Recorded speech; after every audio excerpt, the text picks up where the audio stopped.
ইশরাককে mayor করায় MP পদ ফেরত চেয়েছেন হিরো আলম।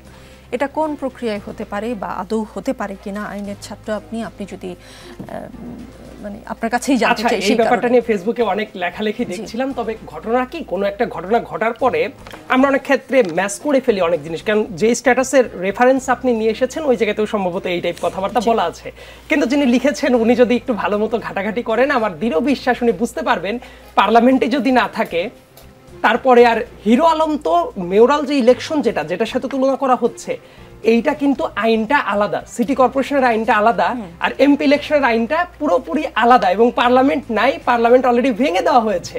সো এই বাস্তবতায় হিরো আলম এসে ফেসবুকে কি বললো এবং সেটার প্রেক্ষিতে দুইটাকে লিঙ্ক করে দেওয়ার মিনিংটা হলো যারা এটা বলছেন তারা আইনটা জানেন না।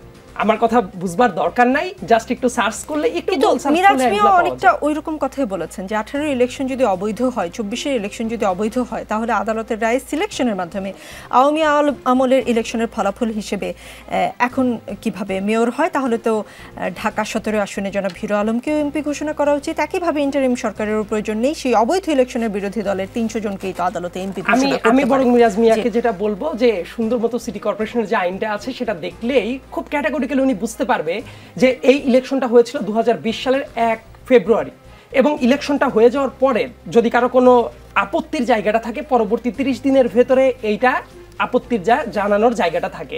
এবং ইশরাক হোসেন কিন্তু যেটা করেছে ওই টাইম ফ্রেমের ভেতরেই উনি কিন্তু আবেদনটাও করেছে। যদি এমন হতো ওই টাইম ফ্রেমের ভেতরে উনি আপত্তির জায়গাটা না জানাতো তাহলে এই মুহূর্তে এসে করতে পারতো না। অনেকের বোধহয় একটা বুঝতে যে ভুল হচ্ছে, অনেকে মনে করছে 5 আগস্টের পরবর্তী সময়ে এসে ইশরাক হোসেন নতুন মামলা করেছে, নতুনভাবে রিট করেছে। নো, এইটা ওই যে পরবর্তী 30 দিনের যে টাইম ফ্রেম ওই টাইম ফ্রেমের ভেতরেই কিন্তু মামলাটা করা ছিল। এবং ইন্টারেস্টিং একটা ব্যাপার আছে, এই যখনই আপত্তি জানানো হয় উনি কিন্তু 9 জনকে বিবাদী করেছিলেন, তার ভেতর প্রধান নির্বাচন কমিশনার তৎকালীন যে ছিলেন উনিও ছিলেন।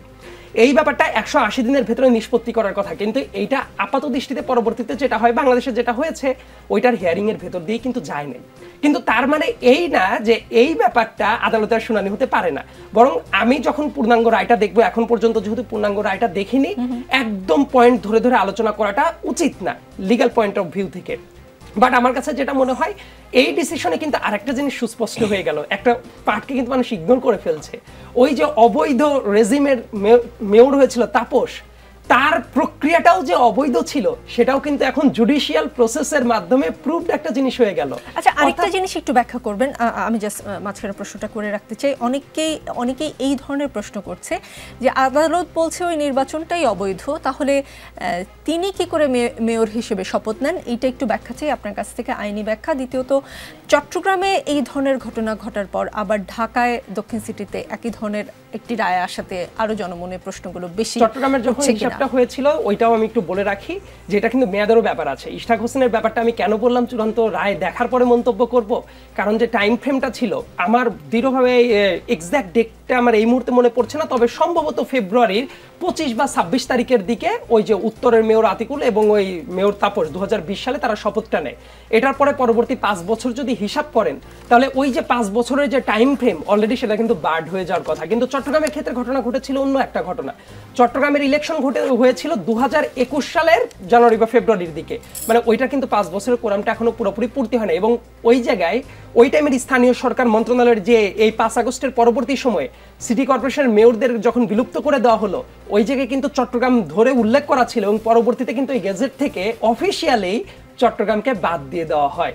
মানে ওইটার লিগ্যাল ফ্রেমওয়ার্কটা আলাদা, ঢাকার এই ব্যাপারটা আলাদা। আর ইনফ্যাক্ট এমনও হতে পারে, আমি জানি না, কারণ আজকে ইশরাক হোসেনের বক্তব্য যেটা শুনলাম এখন পর্যন্ত উনি কোনো ডিসিশন নেন নাই যে উনি মেয়র হবেন কি হবেন না।